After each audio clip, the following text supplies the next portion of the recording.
Ne kadar ikinci malını çıkarıp atırmış bile. Yani 62'den 10 klas ketken şu mallar. Benim mal. Sen maldı. Bunlar da. Kaçardı bir kaç yürep geç gerek de kaçardın kötünden geliyordu.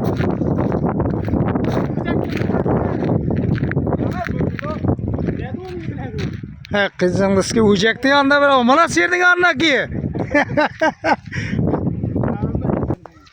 Ne yapıp çıktık ikinci malımızdı. Hemen maldı. Yine mal.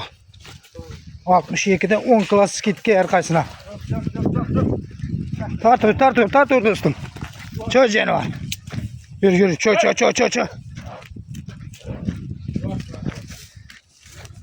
Çöz yeni var. Dene basmam. 662 kilo. Yani bu ikinci malımız bu. Al şuraya öğren kazandan sürsen size.